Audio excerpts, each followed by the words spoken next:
আসসালামু আলাইকুম। আশা করি সকলেই ভালো আছেন। তো যুব উন্নয়ন অধিদপ্তরে যারা এখনো আবেদন করেন নাই, চাইলে কিন্তু আপনারা আবেদন করতে পারেন। এখানে একটি পদের নিয়োগ বিজ্ঞপ্তি আছে।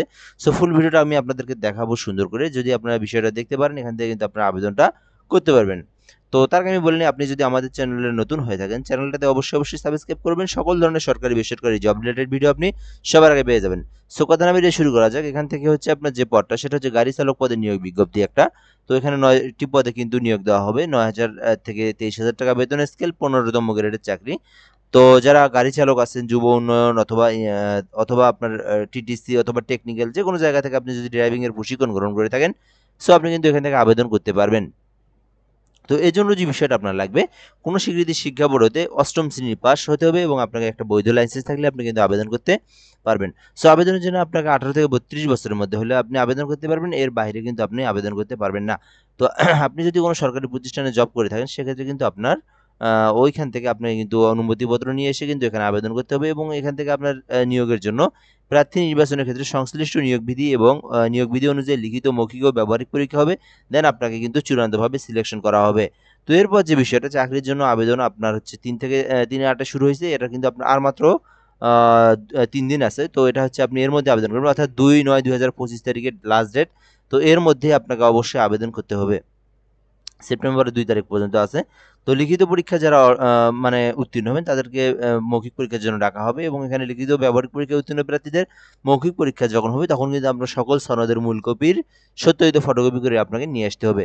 তো এবং এর পাশাপাশি যে বিষয়গুলো লাগবে, শিক্ষাগত যোগ্যতার মূল কপি, অভিজ্ঞতার সনদ, আধা সরকারি সরকারি প্রতিষ্ঠান কর্মরত প্রার্থী যারা আছে তাদেরকে যথাযথ কর্তৃপক্ষের অনাপত্তিপত্র এবং স্থায়ী বাসিন্দা হিসেবে পৌরসভা, আপনার যদি পৌরসভা হয় আপনি সিটি কর্পোরেশন মেয়র মহোদয়, এবং আপনার যদি ইউনিয়ন হয় তাহলে আপনি চেয়ারম্যান থেকে আপনার যে নাগরিকত্ব সেটা আপনি নিয়ে এসে জমা দিবেন। এরপর জাতীয় পরিচয়পত্র, জন্ম সনদ থাকতে হবে। এই বিষয়টা আমরা দেখে নিলাম। এরপর যে বিষয়টা লাগবে সেটা হচ্ছে একম গেজেটের কোনো কর্মকর্তা দ্বারা আপনার সকল যে ফটোকপিগুলো এগুলো আপনাকে সত্যায়িত করে নিতে হবে, স্বাক্ষর করে নিতে হবে। হ্যাঁ, মুক্তিযুদ্ধে যারা আছে, ক্ষুদ্র নিগোষ্ঠী, তৃতীয় লিঙ্গ, তাদের জন্য হচ্ছে আপনার যে কোটাটা, সেই কোটাটার জন্য আপনাকে কিন্তু একটা যে সনদ, মুক্তিযুদ্ধ হলে মুক্তিযুদ্ধের সনদ, শারীরিক প্রতিবন্ধী হলে শারীরিক প্রতিবন্ধী সনদ, এখান থেকে যে বিষয়টা আপনার আছে সেটা কিন্তু আপনার সনদটা নিয়ে এসে এখানে অ্যাটাচ করতে হবে। তো এখান থেকে বাংলাদেশের নাগরিক নন এমন কেউ থাকলে আবেদন করতে পারবেন না। অর্থাৎ আপনার যদি কারো সঙ্গে বিবাহ প্রতিশ্রুতিবদ্ধ হয়, তবে আপনি আবেদন করতে পারবেন না। সত্যায়িতের ক্ষেত্রে অবশ্যই সত্যায়িতকারী একম শ্রেণীর গেজেট কর্মকর্তা দ্বারা আপনাকে সত্যায়িত করে নিতে হবে। নিয়োগের ক্ষেত্রে সকল বিধান ও কোটা সম্পর্কিত সর্বশেষ সরকারি নীতিমালা অনুসরণ করা হবে। তো আবেদন গ্রহণ ও বাতিল করার ক্ষেত্রে কোনো কারণ দর্শানো ব্যতিরেকে কর্তৃপক্ষ সিদ্ধান্তই বলে চূড়ান্ত বলে গণ্য হবে। পরীক্ষায় অংশগ্রহণের জন্য প্রার্থীদের কোনো টিএ দেওয়া হবে না। কোনো অসত্য, ভুল, ত্রুটিপূর্ণ যদি আপনার কোনো আবেদন করে থাকেন, বা আপনি কোনো ধরনের অসাধু অবলম্বন করে থাকেন, সেক্ষেত্রে কিন্তু আপনার আবেদন বাতিল বলে গণ্য হবে। তো আপনি আবেদন করার জন্য যে বিষয়টা করতে হবে, আপনার পিসি, ল্যাপটপ, কম্পিউটার যেকোনো একটা ডিভাইস থেকে আপনার ক্রোম ব্রাউজার অথবা গুগলে আসবেন। আসার পরে আপনি dydteletutor.com.bd এই ওয়েবসাইট থেকে আপনি আবেদন করতে পারবেন। সো বিষয়টা দেখে নিলাম। এরপর আপনার যে বিষয়টা করতে হবে, ৩০০ বাই ৩০০ পিক্সেলের একটা ছবি, ৩০০ বাই ৮০ পিক্সেলের একটা স্বাক্ষর করতে হবে। এরপর আপনার যে মেইন বিষয়টা সেটা হচ্ছে পেমেন্টের বিষয়। পেমেন্টটা আপনাকে হচ্ছে এখানে ৳১১২ আপনার খরচ হবে।